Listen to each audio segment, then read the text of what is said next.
It's delivery day at the Seven Loaves Food Bank in the small town of Middleburg in Virginia. We're in Loudoun County, which is the richest county in America. Yet even here, soaring inflation means people are struggling to get by. Demand is up. It's been a steady incline since May.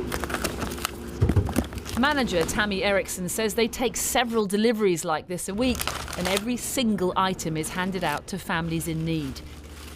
More people that thought they would never need to come to a place like a food pantry are coming. They never thought that they would be in this situation, and even if their life situation hasn't changed, their salary is now not enough. Thank you so much.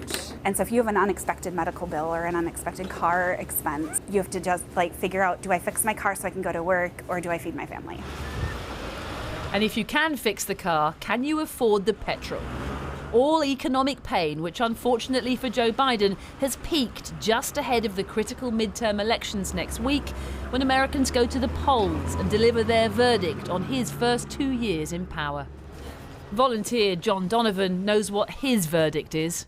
Whether Joe Biden likes it or not, it's going to be a referendum on Biden and Bidenomics and the economic policies that have brought the country to this precarious point. And I'm just like, come on. Democrats like Patty Nickel, of course, disagree. Fresh from her yoga class, she, like Joe Biden, says it's other factors like the war in Ukraine that have made prices soar.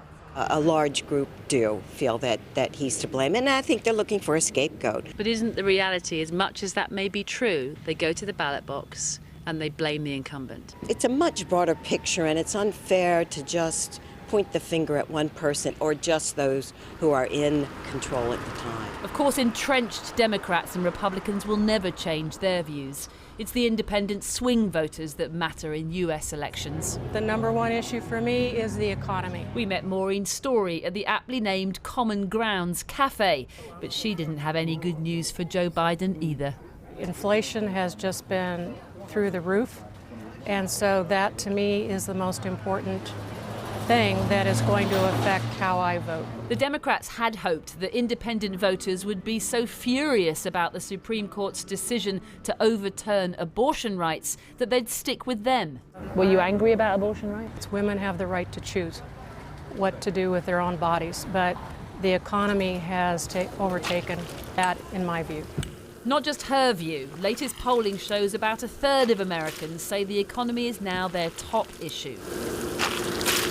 People like John Hickox, who runs a wine company up the road and says the cost of his barrels alone has gone up 150%. Glass comes from the West Coast, our cork comes from overseas, so all the transportation of these raw goods to put a bottle together have skyrocketed, and so we're really getting crunched from both ends.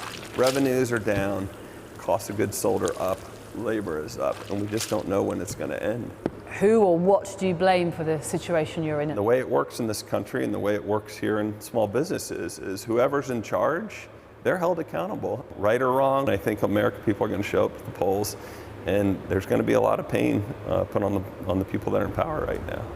John's Vineyard sits right on the spot of the first battle of the American Civil War in 1861. With the midterm elections looming and politics so polarized, many believe America is as divided now as it was back then.